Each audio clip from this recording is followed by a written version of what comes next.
Asia cup में जीते थे ये लोग, लेकिन हर बार कंट्रोवर्सी हो जाती थी। सोचे एक टीम जो जीत रही है और कहा जा रहा है जी बेस्ट टीम है, वो डिस्कस किस वजह से हो रही है? हैंडशेक ना करने की वजह से, अपने पॉलिटिसाइज बयान देने की वजह से। बयान भी कौन दे रहा है? टीम का कैप्टन बयान दे रहा है। तो भाई आप जाकर अपनी बीजेपी ज्वाइन कर लें, आप क्रिकेट क्यों खेल रहे हैं? तो ये सवाल वहाँ पर उठा। फिर हमने आईसीसी पर भी बहुत सारे सवाल उठाए कि उनका कोड ऑफ कंडक्ट क्या कहता है। उस्मान ख्वाजा ने फ़लस्तीन के हक़ में सिर्फ उन्होंने एक जेस्टर दिया था, एक सिंबॉलिक जेस्टर दिया था, उस पर जी उनके ऊपर फ़ाइन कर दिया गया था, उनके ऊपर पाबंदी लगाई गई थी। लेकिन यहाँ तो जी बयानात दिए जा रहे थे। अच्छा चले ये भी हो गया। हम तो जी इखलाक का मुजाहरा हमेशा करते हैं, क्योंकि हमें हमेशा से हमारे मज़हब ने भी सिखाया, हमारा कल्चर भी हमें ये सिखाता है। उसके बाद हुआ क्या? फ़ाइनल हुआ। फ़ाइनल पाकिस्तान इंडिया एक बार फिर आमने सामने जीत गए। ये जीतने के बाद उन्होंने कहा हमें ट्रॉफ़ी नहीं चाहिए, और उसके बाद ग्राउंड में लेटे रहे इनके प्लेयर्स। आए हमारे जो मोहसिन नकवी साहब हैं, वो स्टेज पे इंतज़ार करते रहे। ज़ाहिर है वो एसीसी के प्रेसिडेंट हैं, एशियन क्रिकेट काउंसिल के प्रेसिडेंट हैं, उन्होंने ही ट्रॉफ़ी देनी है, ट्रॉफ़ी लेने ही नहीं आए। तो बाद में जब जी बहुत देर इंतज़ार किया, 1 घंटे से ज़ायद टाइम का, तो ट्रॉफ़ी जी वापस चली गई। अब कह रहे हैं जी ट्रॉफ़ी नहीं दे रहे हैं। अच्छा, और उसके बाद भी सूर्या कुमार यादव ने एक अपने इंटरव्यू में कहा कि हम तो वहाँ पे इंतजार कर रहे थे, हम तो चाहते थे कि हमें ट्रॉफी मिले, लेकिन हमें किसी ने ट्रॉफी नहीं दी। भाई आप लेटे हुए थे ग्राउंड के अंदर, आपकी एक टीम लेटी हुई थी, 4 लोगों का जत्था कहीं बैठा हुआ था। ये देखिए आप लोग चिलिंग कर रहे थे, अंदाज लग रहा है इनके, कहीं से आपके लेने वाले तेवर थे। मोहसिन नकवी साहब तो पोडियम पे स्टेज पर खड़े होकर इंतजार कर रहे थे। अब जब वो ट्रॉफी ले गए अपने दफ्तर में और उन्होंने कहा कि आप सूर्या कुमार यादव को भेजो कि एसीसी के सदर में के दफ्तर में आए और वहां से आगे वो ट्रॉफी लेके जाए, तो अब गिड़गिड़ा रहे हैं ट्रॉफी के लिए। अच्छा, अब एशियन क्रिकेट काउंसिल को खत लिखकर ट्रॉफी का मुतालिबा कर दिया जनाब भारतीय क्रिकेट बोर्ड ने। अब एशियन क्रिकेट काउंसिल ने भी वाजे कर दिया है कि ट्रॉफी तो मोहसिन नकवी साहब के हाथों से ही वसूल करनी पड़ेगी। मोहसिन नकवी साहब ने भी भारतीय बोर्ड पर वाजे कर दिया कि दुबई आओ और ट्रॉफी ले जाओ। अब देखिए कितनी फ्लेक्सिबिलिटी दिखाई है मोहसिन नकवी साहब ने, कि उन्होंने कोई शर्त भी नहीं रखी। उन्होंने कहा चलो जी दुबई, तुम लोगों को न्यूट्रल वेन्यू दुबई लगता है ना, दुबई आ जाओ, वहां से ले जाओ। लेकिन देंगे मोहसिन नकवी साहब ही वो ट्रॉफी अपने हाथों से। अच्छा जी, बीसीबी के सरबराह राजीव शुक्ला कप्तान या किसी खिलाड़ी के साथ आएँ और तकरीब में ट्रॉफी ले जाएं, ये मोहसिन नकवी साहब ने कहा। और इस सिलसिले में खबरें ये हैं कि ट्रॉफी के लिए तकरीब 10 नवंबर को दुबई में होगी और एशियन क्रिकेट काउंसिल के सदर मोहसिन नकवी ही ट्रॉफी देंगे। क्या बात है। अच्छा, और एक चीज़ आपको याद दिलाएं, क्योंकि ये बड़ी देखते हैं भाई आते हैं कि नहीं, किसको भेजते हैं? राजीव शुक्ला ही ना आ जाए, मुझे लगता है वही आ जाएंगे ट्रॉफी लेने के लिए। अब मोहसिन नकवी साहब पे डिपेंड करता है वो क्या डिसीजन लेते हैं। आ जाते हैं जी रावलपिंडी टेस्ट की तरफ, लेकिन उससे पहले मैं एक बार फिर से भारत को याद दिला दूँ कि ऑस्ट्रेलियन जो प्लेयर्स हैं उन्होंने जो भारत के साथ, अच्छा मैं 3-13 जो 3-13 जिनका कोई मसला ही नहीं था, वो ट्रोल कर रहे हैं इंडिया को, वो हैंडशेक के मामले में। एग्जैक्टली, और वो ऐसे ऐसे इशारों से ट्रोल कर रहे हैं कि मतलब वो शायद हम बता भी नहीं सकते आप लोगों को, डिकोड भी नहीं कर। मैं तो नहीं डिकोड। बात ये कि आलमी सतह पर हजीमत उठाना भारत का पेशा बन गया है, आदत हो गई है, ढीठ हो गए हैं। अब आज के मैच में तरह हम आ जाते हैं, गाना भी नहीं गा सकते अब तो, आदत सी हो गई है बिकॉज़ वो पाकिस्तानी का। जनाब रावलपिंडी टेस्ट की तरह बात कर रहे थे। रावलपिंडी टेस्ट में जनूबी अफ्रीका की बैटिंग जारी है और पाकिस्तान पहली इनिंग में 333 रन बनाकर आउट हुई। स्पिनर महाराज ने 7 पाकिस्तानी बैटर्स को पेविलियन भेजा। इसी तरह शान मसूद ने 87, साउद शकील के 66 रन पाकिस्तान की आप देखें कि आखिरी 4 विकेटें 17 रन के इजाफे से गिरी हैं। अच्छा, अभी तो लेटेस्ट ये है कि जी जनूबी अफ्रीका इस वक्त खेल रहा है और जनाब उनके 185 या 45, अभी मुझे लेटेस्ट नहीं मालूम रन हो गए हैं, चेक कर लें जी, और उनकी विकेटें भी गिरी हैं। तो बात कर लेते हैं तौसीफ अहमद साहब हमारे साथ हैं। तौसीफ साहब थैंक यू सो मच, बहुत शुक्रिया। ज़रा सबसे पहले तो ज़रा ट्रॉफ़ी की तरफ आ जाते हैं, फिर मैच पे भी बात कर लेते हैं। अब तक हम मज़ीद भी हमारे पास नंबर्स आ जाएंगे कितने रन हो गए हैं। ये बताइएगा अब होने जा रही है 10 नवंबर को तकरीब, या फिर बाकायदा तौर पे अब फिर वसूल करने कौन आएगा? आपके पास क्या खबरें हैं? अगर राजेश शुक्ला आ जाते हैं तो क्या दे देनी चाहिए उन्हें ट्रॉफ़ी, या कैप्टन ही आएगा तो ट्रॉफ़ी जाएगी? क्या होता है तरीक़ाकार?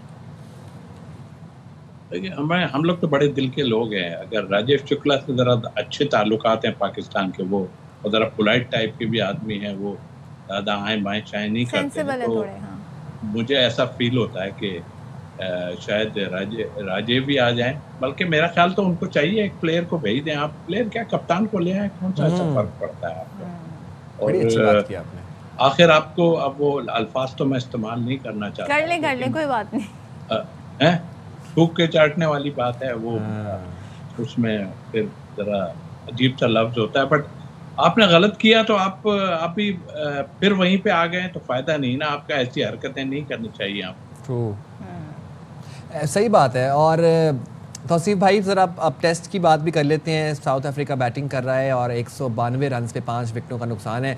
क्या देख रहे हैं, किस तरफ जाता देख रहे हैं इस मैच को?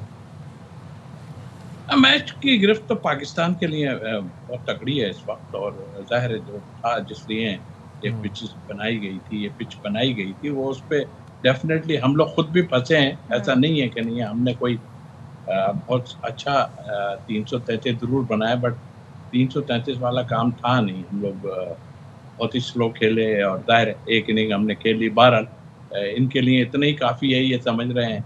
तो लेकिन हमें अपना तो सोचना पड़ेगा कि हमें कुछ रन ऐसे बनाने पड़ेंगे जिससे पता चले कि हाँ बैटिंग में कोई डेप्थ है। आपने अभी बताया कि ये 3 इनिंग हो गई जिसमें 15 और 16 और 17 रन देके हो के 5-5 विकेट्स पाकिस्तान नीचे से खो गया है, मतलब गिर गई पे।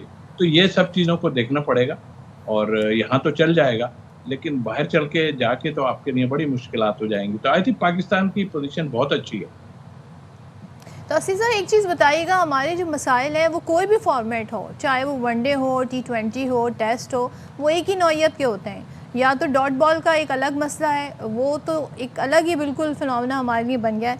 यहाँ पर हम देखते हैं जी बैटिंग अच्छी जा रही थी, शुरू में पाकिस्तान की इनिंग की बात कर रही हूँ, 6ठी विकेट गिरी, फिर मज़ीद 17 रन पर 4 विकेटें भी गिर गई।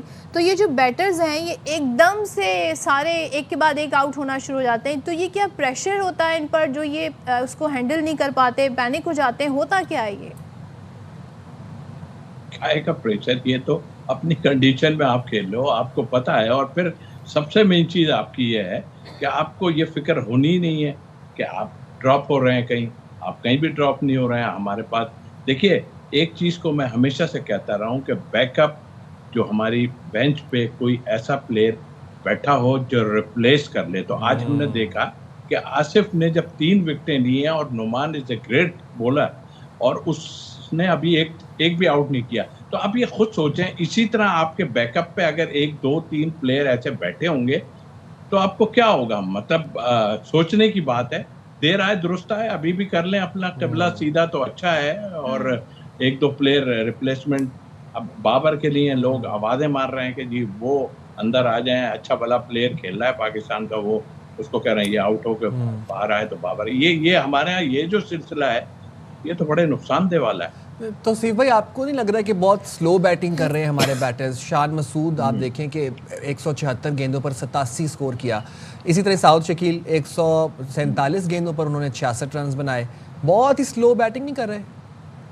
अब बिल्कुल स्लो बैटिंग की है, और पहले ही दिन में आपको पिच तो फर्स्ट डे तो आपको बहुत ही अच्छी थी ना, पार्टनरशिप भी एक 40-45 रन की मिली। उसके बाद कैच अगर वो सारे पकड़े जाते 5-6 कैच तो ये पोजीशन बहुत ख़राब हो जानी थी आपके लिए, इसलिए कि आप इतने रन बना ही नहीं सकते थे। ज़्यादा आप 200 रन से भी नीचे बनाते अगर बनाते तो वो सब चीज़ें आपको अवेल कर ली। उन्होंने ड्रॉप कैचेस किए, आप इतने यहाँ तक पहुँच गए जिसकी आपने बात की। यस, आपको समझ नहीं आ रही कि इस फ्लैट पिच पे आपसे सिंगल्स नहीं निकल रहे। अगर आप सिंगल्स नहीं ले सकते तो इतनी देर खेलने का फ़ायदा क्या? इतनी देर खेलने के बाद फिर आप आउट हो जाते हैं तो उसका क्या फ़ायदा? आप रन्स करें, 100 करें। ऐसे पिचों पे 100 होने चाहिए। देखिए वॉली अटैकिंग क्रिकेट के लिए ठीक है, वो आउट हो गए, हमारे यहाँ खेल रहे हैं, टर्निंग पिच है, खेल रहे हैं, बिल्कुल उनको मुश्किलात होनी चाहिए। आपको तो कोई मुश्किलात नहीं है। आपका वो इतनी दूर से आया और आने के बाद 7 आउट कर गया, वो बहुत ज़बरदस्त बॉलर है। अच्छा, उनके यहाँ एक तरीक़ेकार है। तरीक़ेकार ये है कि वो फिट नहीं थे पहले, तो वो फर्स्ट टेस्ट में उनको नहीं बुलाया, बल्कि उनको कहा कि आप जाइए ज़रा फर्स्ट क्लास खेलें। तो वो कुछ 40 से 50 ओवर वहाँ पे जो है करके आ रहे हैं, और आन के उन्होंने बाद में खेला। तो ये एक सिस्टम है। आपका लड़का जो है वो फर्स्ट क्लास खेलने को ही तैयार नहीं होता, वो कहता है नहीं मैं तो ऐसे ही।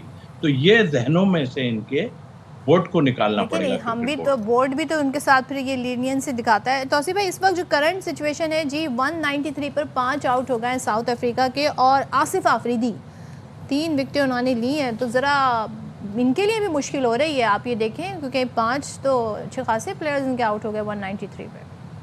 ये मुश्किलात तो हैं डेफिनेटली, और मैंने तो पिछले टेस्ट में भी और अब भी वही सिचुएशन आ गई है कि 100 रन की लीड पाकिस्तान ले और फिर 200 बना ले, जो कि ज़रा सा मुश्किल मुझे लगता है कि 200 बनाएगा तो 250 और 300 अगर पाकिस्तान की लीड बनती है तो इजीली ये टेस्ट जीत जाएगा। आपको लगता है कल का दिन फिर फैसला कौन हो सकता है?